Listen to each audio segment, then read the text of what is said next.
Hi, this is your Srinivas, faculty in mathematics. In this video, I am going to discuss you about a very important topic for JEE mains aspirants, advanced aspirants, even though it is also important for AMCET examination. Of course, that is nothing but inverse trigonometric functions. Let us discuss inverse trigonometric functions and graphs. Through the graphs, what is the nature of inverse trigonometric functions? Of course, already we have seen trigonometric functions, graphs and their nature. And also, we know that inverse of a function exists only when it is bijective. So, function is bijective only when it is injective and surjective. Injective means one function, surjective means onto function. Whenever a function is one and onto both, then only it is bijection. Whenever function is bijection, then only its inverse is exist. Every function need not have an inverse. So its inverse exists only when it is bijection. As we seen earlier, all the trigonometric functions, almost every trigonometric function is not injection, is not one. While drawing a line parallel to x-axis, it will intersect each and every graph, definitely more than 1 points. That's why sin x, cos x, tan x, cot x, sec x and cosecant x, no trigonometric function is 1. As we seen earlier, we have discussed it in our earlier videos. Because of they are not 1, even though they are onto, they cannot be bijection. Because of functions are not bijections, their inverses does not exist. Means inverse of trigonometric functions does not exist when their domains are as it is, as we discussed in our earlier videos. Because see, the reason for inverse of trigonometric function does not exist. Suppose the function is f of x is equals to sin x.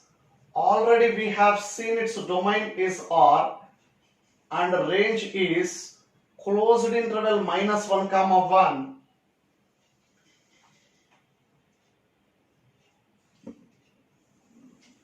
And its graph is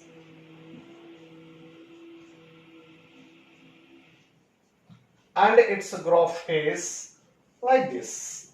Just I am drawing a rough graph. See, this is 0, this is pi, this is 2 pi, this is minus pi, this is minus 2 pi. Observe that if you draw a line parallel to x-axis, it is intersecting the graph at more than 1 points. That's why it is not 1. Of course, onto nature of this function depending upon considered codomain. Suppose if we consider its codomain as closed interval -1, 1, then what will be happening? A range of a function is -1, 1. Codomain will also be closed interval -1, 1. In that case, it can be onto function, but not 1. So it is not bijection. Its inverse does not exist. But chapter name is inverse trigonometric functions. Means, in the same way, cos x inverse does not exist because of it is not bijection. Tan x inverse does not exist. Cot x, sec x, cosec x inverses does not exist. But chapter name inverse trigonometric functions. There is a concept that inverse of trigonometric functions exist. That is, there is no problem with the range, there is a problem with domain only. We have to restrict its domain so that it is 1 function. Have to consider, see, by restricting domains of trigonometric functions, we can make them bijections. Whenever they are bijections, their inverses exist. See, suppose if we restricted the domain of sine x from minus pi by 2 to pi by 2, whichever the line can be drawn parallel to x-axis will intersect the graph at only one point. Means this red color branch of the graph, it's always 1 1. Even by restricting the domain from pi by 2 to 3 pi by 2, this will be the branch of a graph. Even if we take this also, if we draw any line parallel to x-axis, will intersect the graph at only one point, it becomes 1 1 function. Even 3 pi by 2 to 5 pi by 2 also, it is 1 1. 5 pi by 2 to 7 pi by 2 also it is 1 1. So, but we will restrict the domain of function from minus pi by 2 to pi by 2. This is called principal value of sin x function. In this region, it is both 1 1 and onto, so that its inverse exists. Say, suppose x value is 0, corresponding f of x value is sin inverse 0. Sin inverse 0 is equals to 0. X value is 1, corresponding f of x value sin inverse 1 is pi by 2. X value is minus 1, corresponding f of x value is sin inverse of minus 1 is minus pi by 2. See this, y is equals to pi by 2, y is equals to minus pi by 2 are lower and upper boundaries of the graph. Graph does not exceed pi by 2 in the above x-axis, cannot be below minus pi by 2 line below the x-axis. And also observe that it is continuous everywhere on its domain, because sin x is restricted to, sin x domain is restricted to minus pi by 2 comma pi by 2 to the codomain minus 1 comma 1.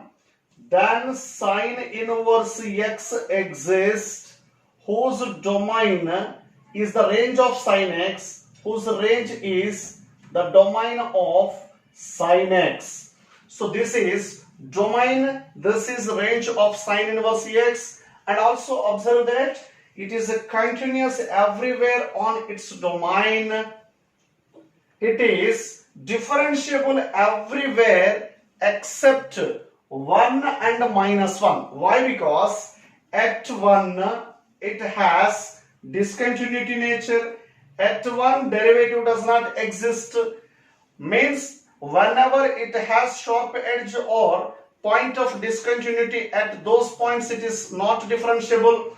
After 1 we don't know the nature of the curve, whether it takes turn or not. That's why at 1 and minus 1 it is not differentiable. It is differentiable everywhere on its domain except extreme points. And the range of the graph you can observe closed interval minus pi by 2 comma pi by 2. This is minimum value of the graph and this is maximum value of the graph. Okay, it is 1 1 function. If we draw any line parallel to x-axis, will also intersect the graph at only one point. It is onto function also, because its codomain is minus pi by 2 comma pi by 2, its range is also minus pi by 2 comma pi by 2. Because of it is both 1 1 and onto, sin inverse x not only exists, it is also bijective as sin x. But domain and ranges of sin x, sin inverse x are interchanged. And observe that in this region, this will be sin x graph. This will be sin x graph. Okay? See, sin x graph. Observe that if we draw a line y is equals to x, this is y is equals to x, black marked region is y is equals to sin inverse x, red marked region is y is equal to sin x. Observe that not only sin x and sin inverse x, for every function graph and its inverse function graph, both will be symmetric each other with respect to the line y is equals to x. So one graph is a mirror image of the other in the line y is equals to x. Very easy to identify that. See, this is the branch of sin x graph. Its mirror image will be like this. This is the branch of y is equal to sin x. This will be the mirror image in the line y is equal to x. Not only for this function, for every function and its inverse, graphs, both the graphs of function and inverse function always mirror images to each other with respect to the line y is equals to x. See, let us discuss about the graph of f of x is equals to cos inverse x. Of course, cos x is bisective only when it is both 1 1 and onto. In order to make it is 1 1 function, we have to restrict its domain also.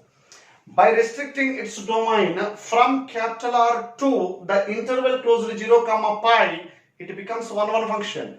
Of course, by taking its range as codomain, it becomes onto also. Because of 1 1 and onto with this domain and range, its inverse exists. Inverse function of cos, domain and ranges will be interchanged with range and domain of cos x function. Okay, let us draw the graph of cos x. Cos inverse 0 is pi by 2 somewhere here. Cos inverse 1 is 0 somewhere here. Cos inverse minus 1 is pi somewhere here. Okay. Now the graph of cos inverse x is this. Okay. This is the graph of y is equals to cos inverse x. And what are its boundaries? Its boundaries are nothing but one is y is equals to pi, another one is y is equals to 0. X-axis means it is y is equals to 0. Through the boundaries, we can say that its minimum value 0, maximum value pi. So its range is closed interval 0 comma pi. Y is equals to 0 is a minimum value, y is equals to pi is a maximum value. This is a minimum, this is a maximum. And also, if we draw any line parallel to x-axis, it will intersect the graph at only one point, so that it is 1 1. Its range is close to 0 comma pi and its codomain is also 0 to pi, so that it is onto also. Cos inverse x is both 1 1 and onto, that's why it is also bijection. And it is continuous everywhere on its domain. From -1 to +1, its graph can be drawn continuously without lifting marker from the board. And also, it is as x values are increasing from left to right, corresponding graph values are decreasing. So x values are increasing, f of x values are decreasing, means it is decreasing function. So its nature is decreasing. Means whenever cos inverse x greater than cos inverse y, we get x less than y, or else cos inverse x less than cos inverse y, we get x greater than y. Inequality will be reversed. Here inequalities will be reversed. That is the nature of decreasing function. In the previous graph, sin inverse x is always increasing function. We forgot to discuss there. Sin inverse x is increasing, cos inverse x is decreasing function. And observe the graph of cos inverse x never be below x-axis, so that cos inverse x output is always positive. It is very, very important. Cos inverse x is always positive throughout the domain. Okay, next, it is differentiable everywhere on its domain except endpoints. Means it is differentiable on open interval minus 1 comma 1. At minus 1 and at plus 1, it is not differentiable. Why? Because we don't know the nature of the graph after that stage. It may have sharp edge also. At those points, it is discontinuous. That's why it is differentiable everywhere on its domain except minus 1 and plus 1. Let's discuss remaining trigonometric functions graphs in our next video. So please keep watching my YouTube channel Math Tree by TS. If you like this video, please share, like and subscribe and leave a comment in comment box. Okay? Thank you.